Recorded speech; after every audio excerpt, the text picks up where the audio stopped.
Hello प्यारे बच्चों, तो हम शुरू करने जा रहे हैं हाउ डू ऑर्गेनिज्म्स रिप्रोड्यूस। हमारे ऑर्गेनिज्म किस तरह से रिप्रोड्यूस करते हैं। Chapter number 7। क्लास तो नहीं बोलूं, वही सही है। 6th 8th 10th हर क्लास में ऑलमोस्ट है ऑर्गेनिज्म कैसे रिप्रोड्यूस करते हैं। इंटरेस्टिंग भी है। तो यहाँ पे शुरू से लेकर लास्ट तक डिटेल में कॉन्सेप्ट्स, ठीक है। और हमारा इंपॉर्टेंट वन शॉट एक साथ ही हम लोग क्लियर करने वाले हैं। थोड़ा सा छोटा बनाऊंगा वीडियो को, लेकिन साथ देना। जितने भी खींच रहा हूं विद इन 1 आवर से 1 घंटे के अंदर अंदर इसको कंप्लीट करके हम लोग खत्म करेंगे, ठीक है। और पूरा डिटेल में जाएंगे, चीजों को समझेंगे बढ़िया से, एकदम डीप इनसाइड, जो हमारे मेन कॉन्सेप्ट्स हैं, जो हमारे मेन डाउट्स हैं, ठीक है। तो बने रहना। एनसीईआरटी की एक लाइन पकड़ रहा हूं, आपने बहुत चीजें पढ़ी होंगी, स्लाइड्स देख रहे होंगे, अलग अलग जाके लोगों ने स्लाइड्स बना के डाली, बट एनसीईआरटी कोई नहीं समझा रहा। भाई ये एनसीईआरटी मेन है, इसमें क्या लिखा हुआ है हम उसको पढ़ते हैं, क्योंकि कई बच्चे 10th में उनके बोर्ड का चैप्टर है ये हमारा, ठीक है।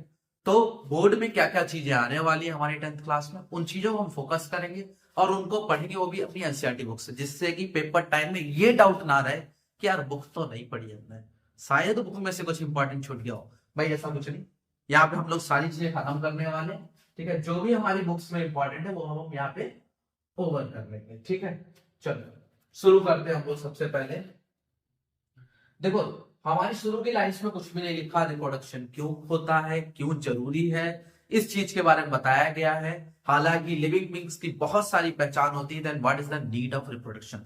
जिंदा रहने के लिए तो रिप्रोडक्शन नहीं चाहिए होता है ना, ऑब्वियस सी बात है। कहीं कहीं नहीं चाहिए होता, नहीं चाहिए होता भाई। रिप्रोडक्शन जिंदा रहने के लिए नहीं जरूरी है, ठीक है। तो फिर जरूरी क्यों है रिप्रोडक्शन। तो रिप्रोडक्शन का मेन रीजन जो है वो हम इसमें पढ़ने वाले हैं, अभी नहीं बताऊंगा। एक सवाल है बहुत छोटा सा, ठीक है, पूछ रहा हूं अभी। किसी को अगर आता हो तो कमेंट कर देना, नहीं आता हो तो वीडियो के लास्ट तक बने रहो, बताऊंगा मैं।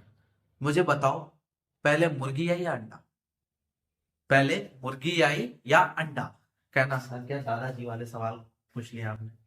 कोई नहीं, अगर पता हो तो बता दो, नहीं तो अपन लास्ट में इस चीज को क्लियर करके जाएंगे, ठीक है। ऑर्गेनिज्म रिप्रोड्यूस क्यों करते हैं, क्या ये बहुत जरूरी प्रोसेस है, इतनी इंपॉर्टेंट है जो होनी होनी चाहिए, नहीं इतनी इंपॉर्टेंट नहीं है। तो ये जरूरी क्यों है, ये जरूरी इसलिए है जिससे कि स्पीसीज मेंटेन रहे, मतलब स्पीसीज प्रेजेंट रहे। सोचो अगर इंसान की प्रजाति आगे ना बढ़ती, रिप्रोडक्शन बिल्कुल बंद हो जाता, तो क्या आगे बच्चे होते, क्या हम पैदा होते, नहीं होते। तो रिप्रोडक्शन बहुत जरूरी है, किस लिए, जनरेशंस आगे बढ़ाने के लिए, ठीक है। कई पुरानी फिल्में हैं भी जिसमें बोलते हैं तुम्हें हमारा वंश आगे बढ़ाना पड़ेगा, सुना नहीं सुना।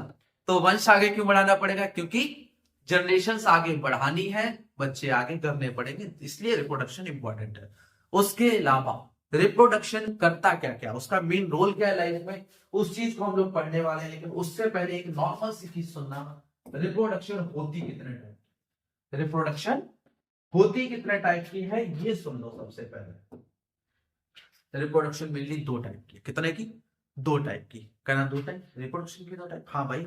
रिप्रोडक्शन के भी 2 टाइप, बच्चे पैदा करने के 2 तरीके। कौन कौन से, पहला हमारा सेक्सुअल, ठीक है, जिसको हम लोग सेक्सुअल मोड ऑफ रिप्रोडक्शन बोलते हैं। दूसरा है हमारा asexual mode of reproduction, asexual mode of reproduction. तो 2 मोड होते हैं हमारे। अब ये सेक्सुअल और सेक्सुअल क्या है, कई बच्चों को नाम से पता लग रहा होगा, नहीं पता लगा सुनते जाओ।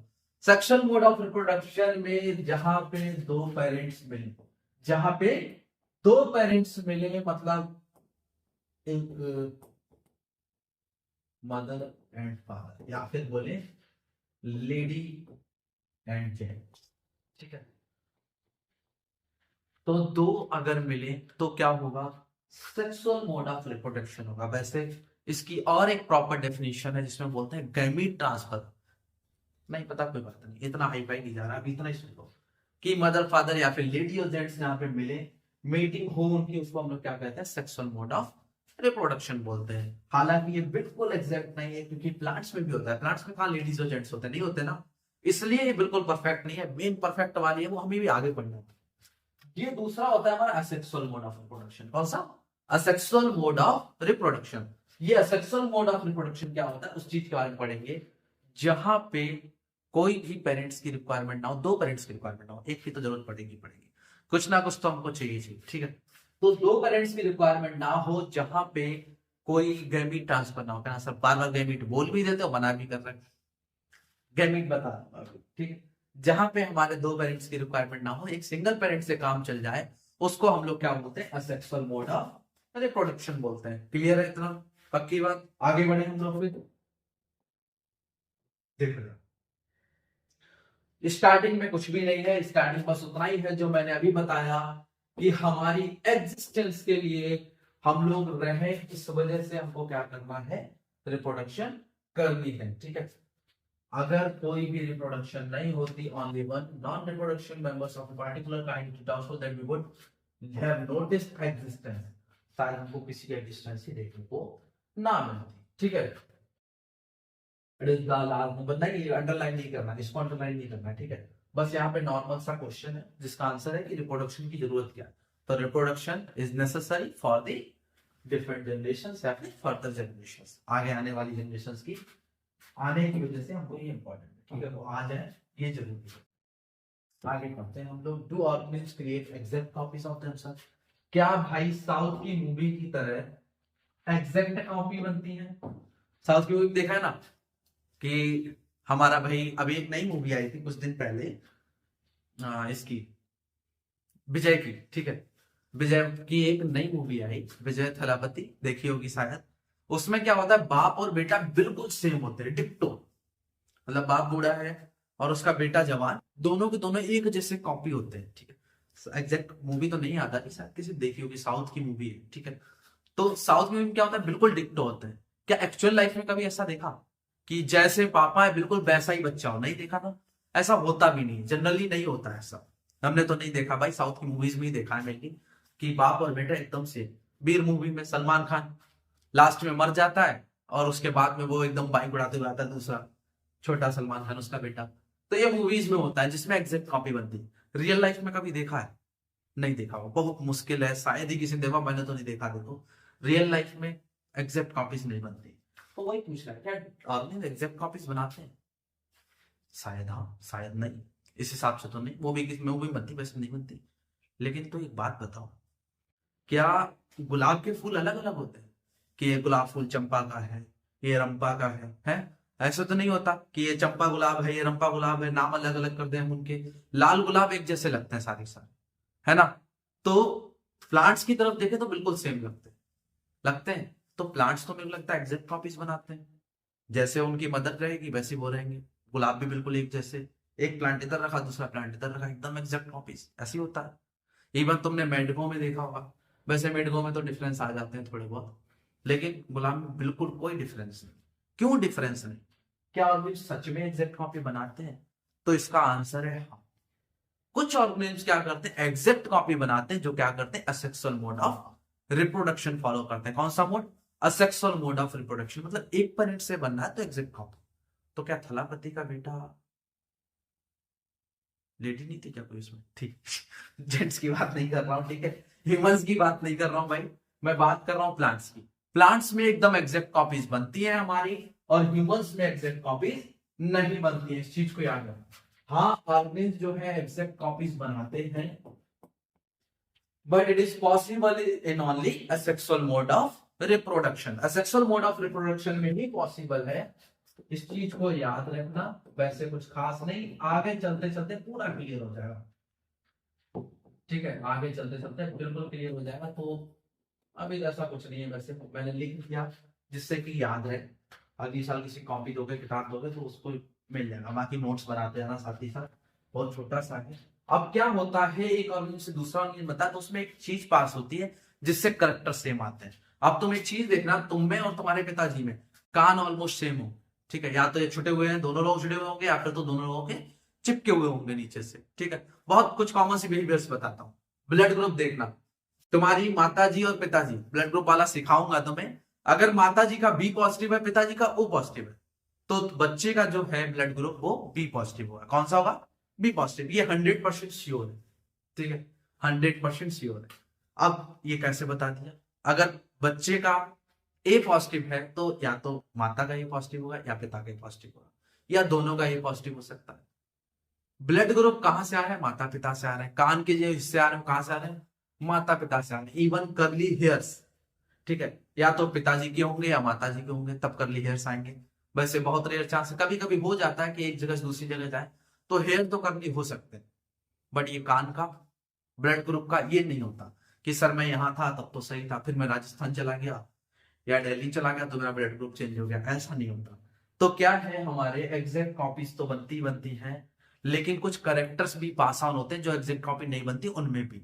मतलब माता और पिता से बच्चे में कोई ना कोई करेक्टर्स पास ऑन होते हैं, वो एक चीज के थ्रू होते हैं जिसको बोलते हैं डीएनए। क्या बोलते हैं उसको? DNA, deoxyribo nucleic acid.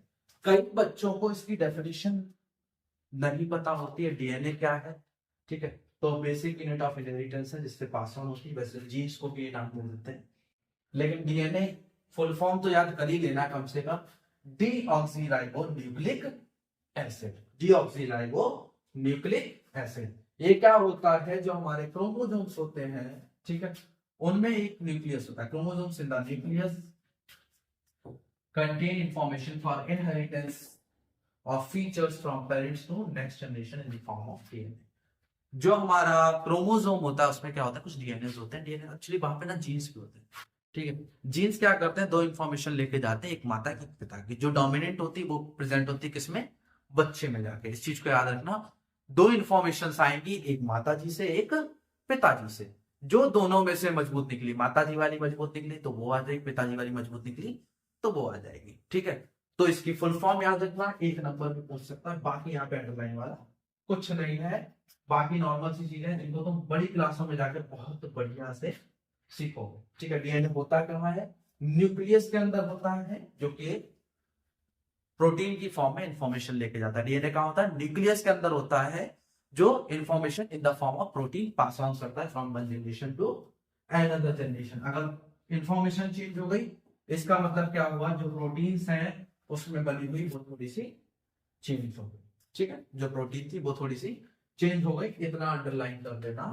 ये बड़ी क्लासेस में दोबारा से पढ़ोगे तो इसलिए इसको इंपॉर्टेंट मार्क कर लो और एक एरो लगा लो। एरो मतलब आने वाली क्लासेस में हम पढ़ेंगे, ठीक है, इस चीज को। बाकी इधर ऐसा कुछ भी खास नहीं है, नीचे बढ़ते हैं हम लोग। तो इसका मतलब क्या हुआ, हमारी जो बेसिक यूनिट है ऑफ इनहेरिटेंस है वो क्या है, हमारा डीएनए है। डीएनए कॉपी होती है, एक्चुअली होता क्या है इसको जरा ध्यान से देखना। जो हमारे माता पिता होते हैं ना, उनके सेल के न्यूक्लियस के अंदर डीएनए होते हैं। डीएनए क्या होता है, 23 पेयर ऑफ क्रोमोसोम्स होता है एक्चुअली न्यूक्लियस में। न्यूक्लियस में क्या होता है, 23 पेयर ऑफ क्रोमोसोम्स, ठीक है। अब ये मान लो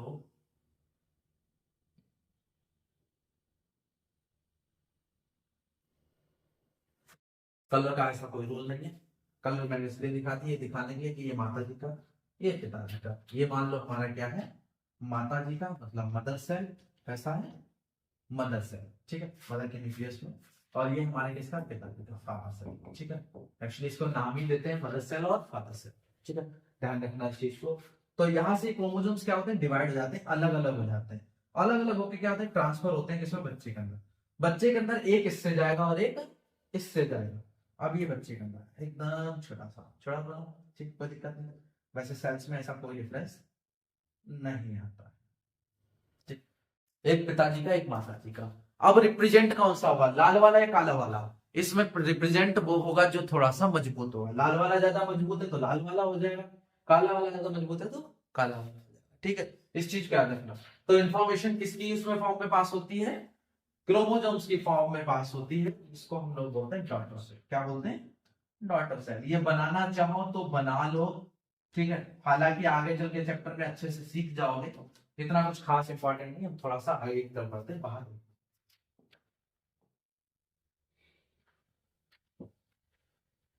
उसने बस वही बता रखा था, हमारे डीएनए कॉपी होते हैं, फिर आगे बढ़ते हैं, और कॉपी होने के बाद मतलब वही क्रोमोसोम्स कॉपी होते हैं, डीएनए कॉपी होते हैं, फिर वो आगे बढ़ते हैं, और आगे बढ़ के क्या करते हैं, एक नए सेल को राइज करते हैं। जो हमारा नया सेल बनता है, वो नया सेल क्या होता है, फिर डिवाइड होता है। क्या होता है, डिवाइड होता है। इस चीज को ध्यान रखना। ये जो नया सेल बना ना, ये फर्दर जाके डिवाइड हो जाएगा। मतलब अब ये 1 से 2, 2 से 4, 4 से 8, दिन दूनी रात चौगनी तरीके से मेहनत करना शुरू कर देगा, ठीक है। कुछ इस तरह से, बस इतना ही याद रखना। यहाँ पे और कुछ भी ऐसा नहीं है। यहाँ पे क्या है, 2 साल हमारे जल्दी आगे बढ़ गए, तो उसके बाद क्या है, कॉपिंग होगी, उसमें कुछ वेरिएशन आएंगे। अब ये वेरिएशन वाला जो मुद्दा है ना, यही इंपॉर्टेंट है बहुत ज्यादा। जब भी हमारा रिप्रोडक्शन होगा तो वहां पे वेरिएशन आएंगे। अब ये वेरिएशंस इंपॉर्टेंट क्यों है? क्योंकि वेरिएशंस का क्वेश्चन हर क्लास में आता है, बट बच्चे भूल जाते हैं वेरिएशंस है क्या। तो मैंने शायद एक वीडियो डाली थी, देखी होगी तो पता होगा, नहीं देखी तो कोई बात नहीं, हम सुनते हैं जरा। वेरिएशंस क्या होते हैं हमारे? बदलाव। वेरिएशंस क्या होते हैं हमारे? बदलाव, जो एक जनरेशन से दूसरे जनरेशन में आते ही आते हैं। जैसे हमारे पिताजी थे, पिताजी क्या है, थोड़े से अगर मजबूत है तो बच्चा थोड़ा सा और ज्यादा मजबूत होगा। चलो चलो, नहीं बोल रहे? अच्छा चलो, देखो सिंपल सी बात तुम्हें बताऊं, वैसे तो कहते हैं मजबूत होगा, मजबूत होना भी चाहिए, बायोलॉजिकली मानते हैं कि आने वाली जनरेशन थोड़ी सी मजबूत होगी। बट व्हाट आई थिंक, मैं क्या सोचता हूँ कि पिताजी के अगर हम शायद कुछ हिस्से के बराबर भी हो जाए ना, तो बहुत बड़ी चीज है। दैट लेवल ऑफ पेशेंस, ठीक है, पेशेंस लेवल नहीं मिलता, हमारे अंदर है ही नहीं उतना। पिताजी के अंदर बहुत पेशेंस था, हमारा क्या भाई, पेंसिल भी टूट जाए तो नहीं चाहिए, हटाओ खत्म करो, 2 बार अगर चलिए गई नो तो हमें नहीं चाहिए। लेकिन पिताजी जेब फट गई उसके बाद भी बच्चे होते रहे, होता है ना। तो वैसे तो कहते हैं बायोलॉजिकली हम मजबूत होते हैं, वेरिएशंस आते हैं, बट मैं एक्सेप्ट नहीं कर पाता इस चीज को। फिर भी सुनते हैं ना, वेरिएशंस आते हैं हमारे। जब देखो डीएनए कॉपिंग होती है, हमने बोला जो मजबूत वाला होगा वो क्या होगा, बच्चे में जाके रिप्रेजेंट होगा। जो मजबूत वाला होगा वो बच्चे में जाके रिप्रेजेंट हो जाएगा, और इसी को बदलाव करते हैं। अगर बदलाव नहीं आते हैं तो कोई भी जनरेशन, आने वाली जनरेशन सरवाइव करना उसके लिए मुश्किल हो जाएगा। जैसे मान लो तुम इंडिया में हो, ठीक है, इंडिया से तुम्हारी शादी करवा दी जाए साउथ अफ्रीका, ठीक है, चलो साउथ अफ्रीका छोड़ते हैं, अमेरिका में शादी करवा दी जाए तुम्हारी, ठीक है, गोरे चिट्टे लोगों से, साउथ अफ्रीका वाले रहने देते हैं। चलो अमेरिका में तुम्हारी शादी करवा दी, या यूएसए मान लेते हैं, नहीं तो रशिया मान लेते हैं, कहीं अच्छी जगह तुम्हारी शादी करवा दी। फिर वहां पे क्या होगा, तुम्हारे जो आने वाली जनरेशन होगी, जो बच्चे होंगे, 90% चांसेस है कि वो गोरे होंगे। अगर वो नहीं गोरे होंगे तो उनके बच्चे गोरे होंगे, ठीक है। मतलब तुम्हारी जो इंफॉर्मेशन है, अगर काला रंग मजबूत नहीं है, ठीक है, ज्यादा फेवरेबल नहीं है उस एरिया के हिसाब से, मजबूत होता है वैसे, ये नहीं बोलता वीक होता है, ठीक है, हमारे कलर के जो लोग हैं वो बहुत मजबूत होते हैं वैसे, बट अगर उस एरिया के हिसाब से फेवरेबल नहीं है, ठंडे इलाके में फेवरेबल नहीं है, तो क्या हो जाएंगे, बच्चे गोरे हो जाएंगे। ध्यान रखना इस चीज को, ये वेरिएशंस का वैल्यू है। अगर कहीं दूसरी जगह जाते हैं हम लोग, वहां के इलाके के हिसाब से रहते हैं, तो बच्चे गोरे होंगे। अगर वहीं पे हम लोग क्या करते हैं, वहां से कोई लड़की लेके यहाँ ले आते हैं और वो शादी करके हमारे साथ यहाँ आ जाए, तो यहाँ पे रहेंगे तो बच्चे कैसे होंगे, मोस्ट प्रॉब्ली चांसेस है वो थोड़े से ब्लैक कलर के होंगे, मतलब हमारे ब्लैक कलर नहीं, श्यामला रंग, कान्हा जी वाला, ठीक है, तो श्यामले कलर के। आगे बढ़ते हैं हम लोग। जब भी न्यू बॉर्न बेबी होगा तो उसके अंदर कुछ नॉर्मल सी चीजें आती हैं, जो इंफॉर्मेशन आती है, वो कहां से होती है, पिताजी से होती है, ठीक है, या माता जी से। और अगर वो इंफॉर्मेशन पास ऑन नहीं हो पाती या मजबूत नहीं निकलती, तो सेल सिंपली खत्म हो जाएगा। इस चीज को याद रखना, ठीक है।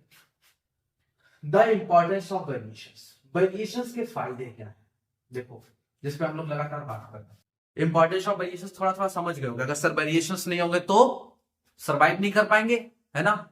सबसे पहली चीज सरवाइव नहीं कर पाएंगे, दूसरी चीज अगर वेरिएशंस नहीं होंगे तो अडॉप्टेबिलिटी थोड़ी सी टफ हो जाएगी, अगेन वही सर्वाइबिलिटी, अडॉप्टेबिलिटी थोड़ी सी टफ हो जाएगी, अडॉप्ट नहीं कर पाएंगे, मान लो जिंदा रह भी गए, फिर उसके बाद बाहर रहना मुश्किल हो गया, ऐसा भी हो सकता है। इसके अलावा मजबूती, अगर वेरिएशंस नहीं आए तो उतने स्ट्रांग नहीं बनेंगे हम लोग। मान लो ऐसे किसी इंसान से शादी हो जाए, जो हो सकता है किसी कोई बीमारी उसके जनरेशन में चली आ गई, मे बी इन केस, तो क्या होगा, वो हमारे बच्चे के अंदर जाने के चांसेस थोड़े से हाई होंगे, ऐसा होता है, ठीक है, जनरली ऐसा होता है। बट अगेन वही डोमिनेंट वाला सीन, डोमिनेंट हो जाएगा तो तुम बीमारी नहीं जाएंगी भाई उसके अंदर, तुम्हारी मेन चीजें जाएंगी, ठीक है। तो वेरिएशंस बहुत ज्यादा जरूरी है, क्योंकि वेरिएशन सर्वाइबिलिटी प्रोवाइड करती है, और सर्वाइवल नहीं हो सकता विदाउट वेरिएशन। जैसे यहाँ पे तुम्हें एक एग्जांपल दिया है, टेम्परेचर हमारे अर्थ का क्या है, वो लगातार बढ़ता चला गया, ठीक है।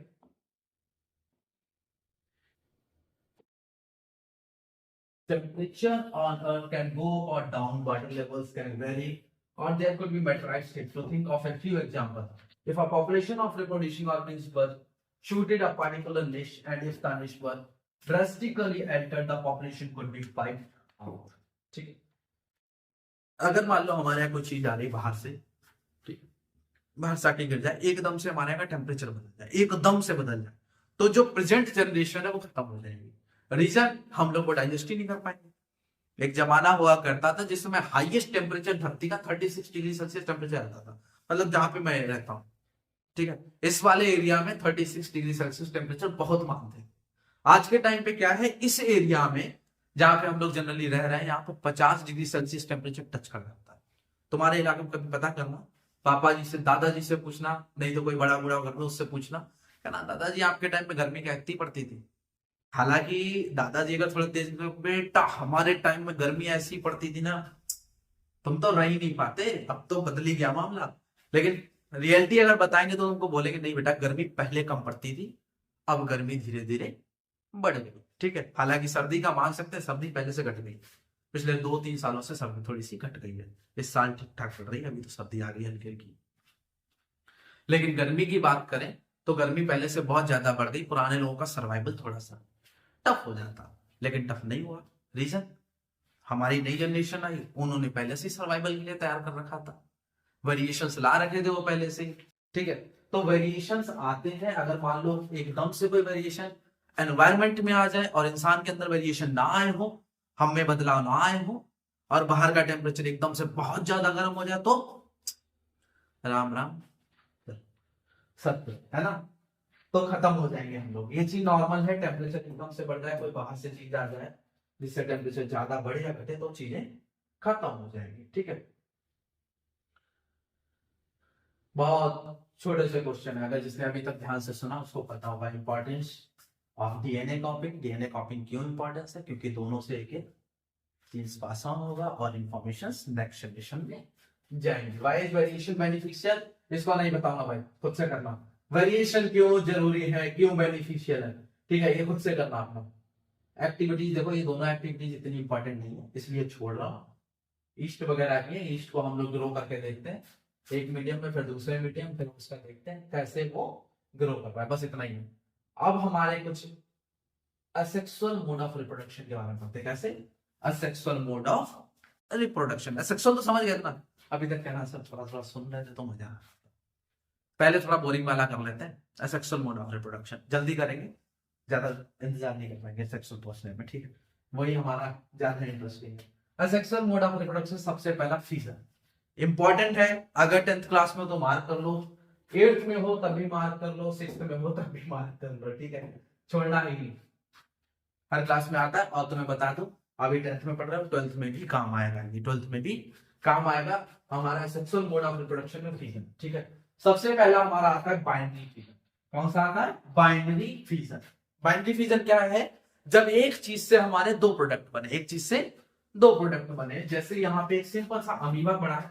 अमीबा कौन से शेप में होता है, एनी शेप, हाँ सही बोल रहे हो, एनी शेप, किसी भी शेप में होता है, ठीक है। अमीबा का कोई शेप नहीं होता, मेरा मन कर गया तो आज मैं स्क्वायर बनाऊंगा, कल मन कर गया मेरा तो मैं सर्कुलर बनाऊंगा, परसों मन कर गया तो नहीं बनाऊंगा, आज मेरा मन, परसों कोई सा भी बना दूंगा, है ना, उससे अगले कोई दिक्कत नहीं, उसमें कोई सा भी शेप हो सकता है। अब शेप में क्या होता है, हमने बात करी थी कि डीएनए कहां प्रेजेंट होता है, न्यूक्लियस में। डीएनए कहां प्रेजेंट होता है, न्यूक्लियस में, और वो न्यूक्लियस क्या होता है, डिवाइड होता है। जैसे जैसे अमीबा, जैसे मान लो बहुत छोटा सा, बहुत छोटा सा, ठीक है, छोटा सा मतलब इसकी स्टार्टिंग प्रोसेस, जैसे बच्चे होते हैं तो बच्चे रिप्रोड्यूस नहीं कर सकते, फिर जब ये अडल्ट में पहुंचना शुरू होगा, थोड़ा सा बड़ा हो जाएगा, देन इसके अंदर का न्यूक्लियस जो है, क्या है, न्यूक्लियस, वो डिवाइड होगा। डिवाइड कैसे होगा, उसके अंदर की डीएनए कॉपी होगी और उसके बाद वो डिवाइड हो जाएगा। जब न्यूक्लियस दो हो गए एक ही सेल में, तो वो क्या करता है, देखो दो हो रहे हैं, एक था पहले, अब दो हो गए, यहाँ पे छोटे से हो गए दो, तो ये डिवाइड हो गया। अब उसके बाद न्यूक्लियस बीच से टूट गया, उसके बाद फिर हमारा सेल बीच से टूट गया और दो नए सेल बन गए, दो नए सेल बन गए अमीबा के, इसको बाइनरी फ्यूजन बोलते हैं, ठीक है। बाइनरी फ्यूजन क्या होता है कि हमारे एक सेल से दो सेल्स बनते हैं। कुछ bacteria, protozoa simply splits into two equal halves division. अच्छा, प्रोटोजोआ वाला क्या सीन है, पता है क्या, प्रोटोजोआ कभी आ जाए तो यही बनाना है भाई साहब, कंफ्यूज मत होना। मैंने एक दिन पेपर दे दिया बच्चों को, मैंने प्रोटोजोआ को बनाओ, वो बैठ के देख रहे, बाइनरी फ्यूजन क्या होता है, कंफ्यूज मत होना, यही बनाना है, ठीक है, अमीबा बनाना। आगे की तरफ बढ़ते हैं हम लोग। मार्क कर लेना भाई इसको, यहां से लेके और यहाँ, ठीक है, यहां से लेके बाइनरी से लेके प्लेन तक मार्क कर लेना। और ये इंपॉर्टेंट है, मार्क कर लेना इसको भी, ठीक है। बाइनरी फिजन बड़ा करके दिखा रहा हूँ। दूसरी चीज बाइनरी फिजन इन लेशमेनिया। लेशमेनिया में भी हमको बाइनरी फिजन बहुत देखने को मिलता है, लेकिन एक चीज को याद रखना, यहाँ पर ध्यान रखने वाली ये चीज है कि अगर लेशमेनिया की जगह तुम्हें गलती से भी कुछ और मिल जाए, ठीक है, कहने को यहाँ पे बोले तुमसे कि नेम द रिप्रोडक्शन प्रोसेस या फिर reproductive process in the organism which cause kalazar, ठीक है, in the organism which cause kalazar, ठीक है। तो भी लेशमेनिया को ही बनाना, तब भी लेशमेनिया को बनाना। हालांकि ऐसा क्वेश्चन आता नहीं है, लेकिन गलती से भी पूछ ले तो कंफ्यूज नहीं होना, यहाँ पे लिखा हुआ हमारा, ठीक है। क्लियर है, याद रहेगा। दो आंखें बना देना, पहले एक, फिर एक बढ़ना शुरू हुई, अगेन कोई पुरानी वाली प्रोसेस, दो में पहुंच गई, फिर दो अलग अलग हो गए, फिर हमारे सेल डिवाइड होना शुरू हुए, फिर सेल भी अलग अलग हो गए, ठीक है। फिर ये से ब्रेक, ये ऐसा भाव, ठीक, कर लोगे इसको। इजी है ना, इजी है भाई, इजी है, कंफ्यूज मत होना। आगे देखते हैं। फिर आता है हमारा क्या, binary fission, sorry multiple fission है प्लाज्मोडियम। प्लाज्मोडियम में क्या होता है, एक न्यूक्लियस हमारा मल्टीपल टाइप्स बड़ा होता चला जाता है, मल्टीपल फिजन टाइप्स, फिजन करता है मतलब डिवाइड होता है। फिजन का मतलब सिंपली होता है डिवाइड, ठीक है। बाइनरी मतलब दो, फिजन मतलब डिवाइड। मल्टीपल का मतलब बहुत सारे, और फिजन मतलब डिवाइड। जब बहुत सारे डिवीजन होते हैं वो किसमें होते हैं, हमारे प्लाज्मोडियम। बहुत सारे किसमें होते हैं, प्लाज्मोडियम में, जिसमें एक न्यूक्लियस कई बार डिवाइड होता है और वो एक ही सेल में कई सारे न्यूक्लियस क्या आता है। अब एक ही सेल हमारा क्या करता है, छोटे छोटे पार्ट्स में डिवाइड होता है और बहुत सारे प्लाज्मोडियम्स बना देता है, ठीक है। मार्क कर लेना। Other single cell organism such as malaria parasite, जो मलेरिया फैलाते हैं, जैसे कि plasmodium divided into many daughter cells simultaneously by multiple fission. अब देखो तुम्हें ऊपर लिखा था काला आजार किसके द्वारा फैलाता था, लेशमेनिया के द्वारा। यहाँ लिखा हुआ है मलेरिया कौन फैलाता है, प्लाज्मोडियम, ठीक है। तो ये मत बोलना बाद में सर ये बुक्स में नहीं है, बुक्स में है तो मार्क कर लो। हमारा मलेरिया कौन फैलाता है, प्लाज्मोडियम। ऊपर हम लोगों ने क्या लिखा था,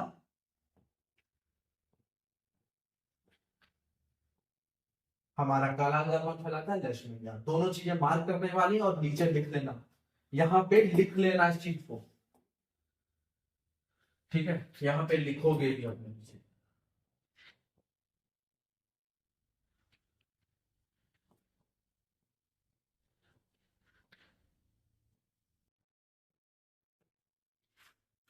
काला आजार, लेशमेनिया, नॉर्मली तुम भी लिखोगे, देखो इसलिए लिख के दिखा दिया। वैसे तो समझदार हो सकते, बता ही देते क्या होता है हमारा। चलो आगे की तरफ बढ़ते हैं लोग। फिर आता है हमारा फ्रेगमेंटेशन। क्या आता है, फ्रेगमेंटेशन। फ्रेगमेंटेशन में क्या होता है, फ्रेगमेंटेशन का मतलब क्या होता है, पहले फ्रेगमेंटेशन का मतलब होता है डिवीजन, ठीक है, टूटना। फ्रेगमेंटेशन मतलब क्या होता है, डिवीजन, टूटना, ठीक है। कहना सर फिजन का मतलब क्या होता है, फिजन का मतलब होता था डिवाइड होना, ठीक है। इसका मतलब होता है टूटना। तो हमारी जो चीजें सिंपली टूटती हैं, सिंपली ब्रेक हो जाती हैं, वो किस में आती है, हमारी फ्रेगमेंटेशन में आती है। अगर तुम्हें ये याद ना रहते हो, भूलते हो अभी तक, तो एक काम करो, यही साइड में लिखो, फ्रेगमेंटेशन के साइड में लिखो स्पाइरोगायरा। कहना सर स्पेलिंग तुम्हें एक्टिविटी के नीचे दूसरी लाइन में मिल जाएगी, ठीक है। ये देखो देखो, एक्टिविटी के नीचे दूसरी लाइन में स्पाइरोगायरा में लिखा हुआ, for example simply breaks into smaller pieces upon maturation, ठीक है। जब हमारा वो मैच्योर हो जाता है तब क्या करता है, वो डिवाइड हो जाता है, सिंपली छोटे छोटे पार्ट्स में टूट जाता है, ठीक है, टूट जाता है, ब्रेक हो जाता है, याद रखना इस चीज को। तो यहाँ पे ये चीज मार्क करने वाली है, spirogyra for example simply breaks up into smaller pieces upon maturation, ठीक है। और फिर वो क्या करते हैं, एक नए इंडिविजुअल में तैयार हो जाते हैं, नए इंडिविजुअल मतलब नए बच्चे में, ठीक है, नए ऑर्गेनिज्म में तैयार हो जाते हैं, सिंपली इनटू न्यू इंडिविजुअल्स। सब बच्चे नहीं होते इसलिए हंस रहा था, कुछ चीजें सिंपली ऑर्गेनिज्म, ठीक है। अब यही चीज हमारे मल्टी सेलुलर ऑर्गेनिज्म में नहीं होती। याद रखना, हमारा जो सिंपली फिजन हो रहा है, फ्रेगमेंटेशन हो रहा है, वो मल्टीपल जिस सेल्स वाले ऑर्गेनिज्म होते हैं उनमें नहीं होता, ठीक है। कैसे नहीं होता उस चीज को हम लोग देखते हैं। देखो एक बात बताओ, क्या हम लोग सांस अपने सेल से लेते हैं? सेल से? कहना सर ये भी तो सेल्स ही होंगे इसके अंदर। हाँ होते हैं, ठीक है। हम क्या अपने बॉडी सेल से ले सकते हैं? नहीं, हर बॉडी पार्ट से नहीं ले सकते ना सांस। तो उसी तरह से हम लोग क्या कर सकते हैं, हर एक बॉडी पार्ट से रिप्रोड्यूस नहीं कर सकते। बट एक फैक्ट बताता हूं तुम्हें, बहुत नॉर्मल सा फैक्ट है। फैक्ट क्या कहता है हमें कि अगर तुम चाहो तो अपने किडनी सेल से, ठीक है, सॉरी लिवर सेल से, लिवर सेल से अगर चाहो तो तुम अपने जैसे कई सारे बना सकते हो। प्रूवन नहीं है, ठीक है, प्रूवन नहीं है, बट ऐसा कहते हैं। ऐसा कहते क्यों है? क्योंकि हमारे लिवर सेल्स को सेल्फ पोटेंट सेल बोलते हैं। सेल्फ पोटेंट सेल मतलब जिसकी बहुत क्षमता होती है, जिसकी बहुत क्षमता होती है, वो क्या कर सकता है, तुम्हारे जैसे कई सारे बना सकता है। तुम लिवर काट दो, काटते चले जाओ कई टुकड़ों में, छोटा सा लिवर छोड़ दो, बिल्कुल इतना सा पोर्शन छोड़ दिया ऊपर, और वो क्या रहेगा, दोबारा ग्रो हो जाए। दोबारा ग्रो क्यों हो जाए? क्योंकि उसके अंदर ताकत होती है। बोलते हैं ना, वो खुद से तैयार हुआ है। जो चीज खुद से तैयार होती है वो क्या करती है, जीरो पे भी उसको फेंक दो, फिर से उठ के खड़ी हो जाएगी, फिर से उठ के खड़ी हो जाएगी। वही लिवर सेल्स है। अब इस एक जगह ना जिक्र भी किया गया इसका, एक मूवी है लूसी, उसमें बताया गया वो लेडी रहती ना, लास्ट में उस अपना माइंड जो है 100% यूज कर लेती है। खैर हम लोग रहने देते हैं, हमारे बस की तो नहीं है, लेकिन फिर भी सोच ले, वो 100% यूज कर लेती है। इसके बाद क्या करती है, अपने सेल्स को डिवाइड कर देती है, और फिर सबके मोबाइल पर मैसेज आता है, एक सिंपल सा, आई एम एवरीवेयर। जो उस पर रिसर्च कर रहा होता है, उसको ढूंढ रहा होता है, उनके फोन में मैसेज आता है, आई एम एवरीवेयर। मतलब एक सेल से वो क्या करती है, खुद को डिवाइड करती चली जाती है। और अपनी बॉडी में सेल्स कई ट्रिलियंस, ठीक है, होते ना मिलियन बिलियन ट्रिलियन, तो कई ट्रिलियंस उसकी बॉडी में सेल्स थे, ठीक। उतनों में वो डिवाइड हो गई और इधर उधर फैल गई पूरे एनवायरमेंट में। तो ये नॉर्मली हो सकता है, अभी तक पॉसिबल नहीं हुआ, अभी तक हमने नहीं कर पाया ऐसा, but may be in near future ऐसा पॉसिबल है, ठीक है। कई रूप होना, भगवान को ना कई रूप, शायद उनको नॉलेज होगी, हमें नहीं है ना। कहते हैं ब्रह्मा विष्णु महेश एक ही भगवान के अवतार है, तो शायद उन्हें नॉलेज होगी। तो नॉलेज है अगर उन्हें, इसलिए वो कर पा रहे हैं, तो मे बी शायद कभी, वैसे औकात के बाहर की बात नहीं करेंगे लेकिन फिर भी शायद कभी हम में इतनी ताकत आ जाए कि हम अपने सेल्स को डिवाइड करके नए सेल्स में अपने आप को बना सके, पूरा पूरा रेडी कर सके। इसमें ना बहुत ताकत भगवान ने छोड़ी है। अगर चाहो तो रेडी कर सकते हो, वैसे तो कोई बात नहीं, अभी तो नहीं है फिलहाल हमारे पास। आगे बढ़ते हैं। रीजनरेशन क्या है? रीजनरेशन, ठीक है। रीजनरेशन में हमारा क्या होता है, कुछ नॉर्मल से एग्जांपल है। डिवाइड होता है, रीजनरेट होता है, मतलब टूट के दोबारा से तैयार हो जाना, अपने ही किसी पार्ट को तोड़ के तैयार कर देना। जैसे कि हाइड्रा, ठीक है, हाइड्रा सुना है क्या कभी? नहीं सुना? तुम्हारी किताब में नेक्स्ट से नेक्स्ट पेज पे जाओ जरा, ठीक है, वहां मिलेगा तुम्हें एक हरे कलर का ऑर्गेनिज्म, ठीक है, ठीक है, हरे कलर का कीड़ा। नेक्स्ट पेज पे नीचे जाओ जरा थोड़ा सा, नेक्स्ट से नेक्स्ट फिगर में नीचे की तरफ देखोगे तो यहाँ पे क्या है, हमारा हाइड्रा है। और हाइड्रे में क्या है कि पार्ट्स डिवाइड हो रहा है। छोटा सा बर्ड्स निकला, इधर से बर्ड्स निकला, फिर वो थोड़ा सा बड़ा हुआ और फिर ये, ठीक है। इसके बाल देख के कुछ डर तो नहीं लग रहा? अगर रात में देख रहे हो तो डर लग रहा होगा, ठीक है, चुड़ैल जैसा थोड़ा सा बाल, उसी तरह से। तो हमारे को दिख रहा है हाइड्रा में क्या होता है, रीजनरेशन का। रीजनरेशन मतलब दोबारा से तैयार होना, रीजनरेट होना, ठीक है। ऊपर देखते हैं हमारे पास एक चीज और है जिसको बोलते हैं प्लेनेरिया। क्या बोलते हैं? प्लेनेरिया, ठीक है। प्लेनेरिया में क्या होता है, एक पीस सिंपली टूटता है और वो नए पार्ट्स में तैयार हो जाता है, ठीक है। प्लेनेरिया कहां पे लिखा है? अगर हम ऊपर से थर्ड लाइन में देखें तो वहां मिलेगा, सॉरी फोर्थ लाइन में। For example simple animals like hydra and planaria can be cut into number of pieces and each piece grows into a complete organ. This is known as regeneration. इसको क्या बोलते हैं? Regeneration. Figure 7.3, ठीक है। Figure 7.3 देखो, 7.4 देखो, दोनों में रीजनरेशन है हमारा। नए ऑर्गन्स किस तरह से तैयार होते हैं, एक तो देख ही लिया हम लोगों ने, है ना। किसी दिन बैठेंगे, खुद को तैयार करने की कोशिश करेंगे, ठीक है। लिवर सेल से कैसे डिवाइड करके खुद को बनाए। देखो नीचे एग्जांपल है हमारा प्लेनेरिया। प्लेनेरिया क्या कर रहा है, खुद को तोड़ रहा है 3 पार्ट्स में और नए नए ऑर्गन्स रेडी कर रहा है। देखो ये इसकी आंखें और ये इसकी जीभ अब वो क्या हो रहा है, डिवाइड कर रहा है 3 पार्ट्स में। ये फिर इसके आंखें और पार्ट्स आ गए, ठीक है, into the same as his father, ठीक है। हर फादर जैसे इसके पिताजी थे वैसे खुद को तैयार कर लिया इसने, ठीक। आगे बढ़ते हैं हम लोग बड़े, ठीक है। बड़े किसमें देखिए हम लोगों ने, हाइड्रा में छोटी सी बर्ड्स तैयार हो गई और नया ऑर्गन तैयार कर लिया। यहाँ पे तुम्हें जो अंडरलाइन करना है वो ये है, ऊपर से नीचे से fourth line, develops into an outgrowth due to a repeated cell division at one specific site. इसमें क्या हो रहा है, रिपीटेड डिवीजन हो रहा है एक प्रॉपर स्पेसिफिक साइट पे, एक जगह पे, ये यहाँ की जगह यहाँ भी हो सकता था, यहाँ भी हो सकता था, तो ऐसी कोई दिक्कत नहीं, कभी ऊपर नीचे बना दो बस कंफ्लिक्ट। यार नीचे बना था, नंबर तो नहीं कटेंगे, ठीक है, ध्यान रखना। स्पेसिफिक साइट्स पे क्या हो रहा है, हमारा सेल डिवीजन हो रहा है और फिर एक वो दोबारा नए हमारे हाइड्रा में कन्वर्ट हो जा रहा है, इसको बड्स बोलते हैं।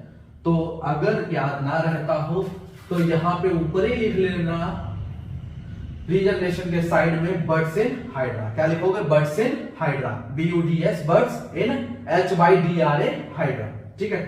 फिर उसके बाद हम लोग आ जाते हैं, बडिंग हो गया हमारा, प्लेनेरिया का देख लिया हमने, रीजनरेशन। अब हम आते हैं वेजिटेटिव प्रोपगेशन। वेजिटेटिव प्रोपगेशन क्या होता है, प्रोपगेशन का मतलब जानते हो, फैलना, ठीक है, किसी चीज को प्रोपगेट करना, तैयार होना, ठीक है।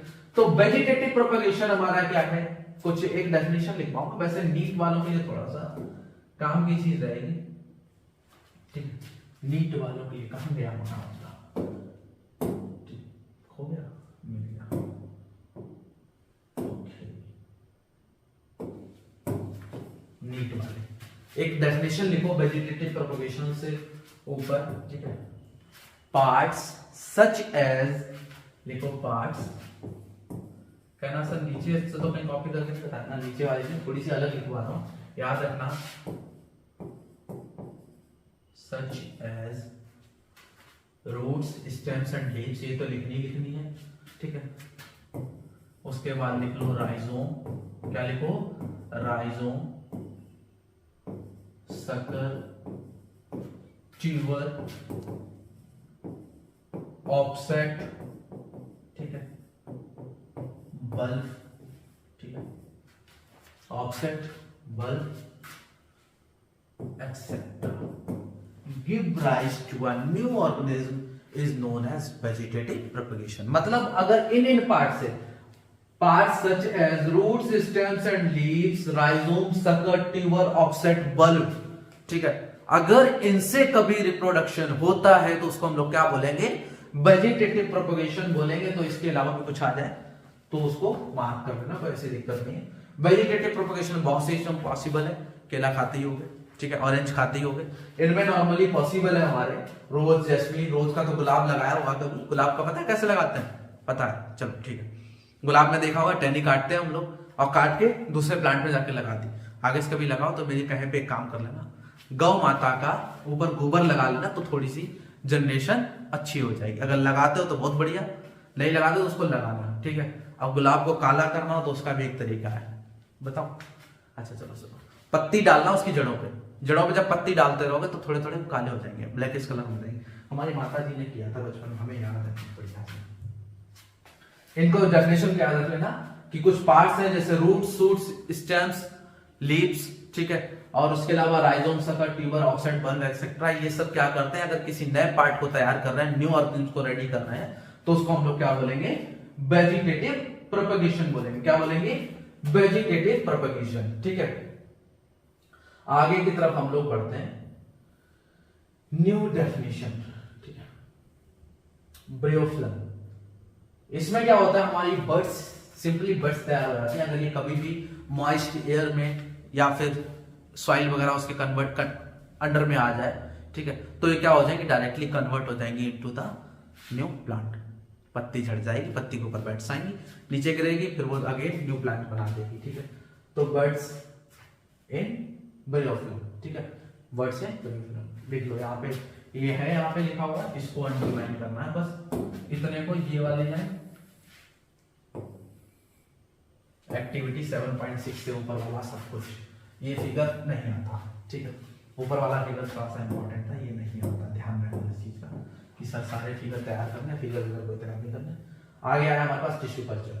टिश्यू कल्चर क्या होता है, ठीक है, सुना है टिश्यू कल्चर। टिश्यू कल्चर देखो सिंपली क्या होता है ना कि टिश्यूज किसी भी प्लांट से रिमूव करो, उसको आर्टिफिशियली तरीके से, आर्टिफिशियल मीडियम में हम लोग उसके बहुत सारे सेल्स बना लें, बहुत सारा मतलब एक अगेन नए प्लांट के टाइप में कन्वर्ट करते हैं, उसको हम लोग टिश्यू कल्चर बोलते हैं, ठीक है। एक और कल्चर आया था, कल्चर क्या, एक्चुअली टेस्ट ट्यूब बेबीज आए थे, वो भी कुछ इसी बेसिस पे बेस्ड है।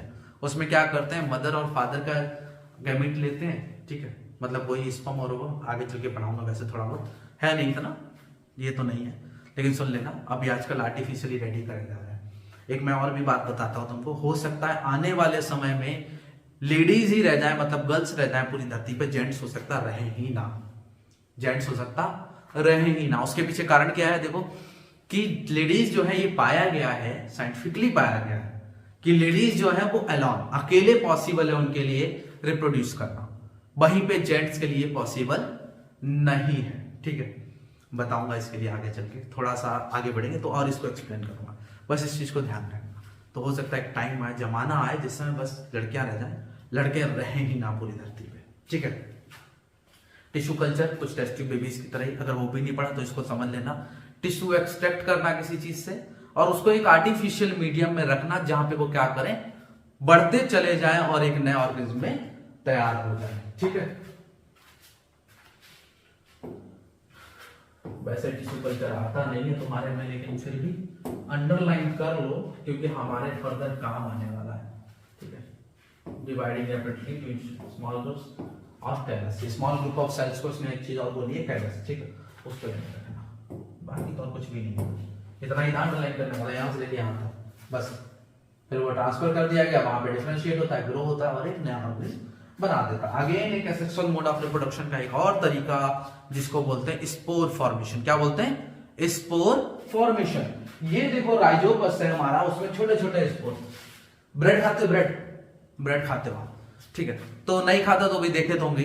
ब्रेड्स में क्या होता है, कभी कभी फफूंदी आ जाती है, ब्रेड्स में नहीं देखी होगी, अचार में देखी होगी, अचार में फफूंदी आ जाती है, व्हाइट व्हाइट सा हो जाता है, ठीक है, छोटे छोटे से पोर्स आ जाते हैं। अगेन क्या है, स्पोर फॉर्मेशन, ठीक है, स्पोर से ही वो तैयार होता है। तुम्हारे अगर ब्रेड खुले रखे रहे, वहां पे कहीं से स्पोर्स आए उड़ते हुए, बैठ गए, वो क्या हो जाएगा, फफूंदी आ जाएगी उसमें, ठीक है।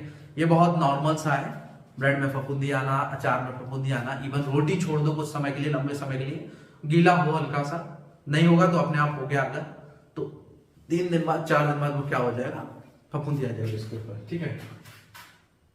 इसमें देखो राइजोपस में क्या होता है, एक छोटी सी हाइफा होती है, हाइफा, ठीक है। अब ये हाइफा क्या करती है हमारी, ये जो ऊपर निकली हुई है ना, इसको हाइफा बोलता है।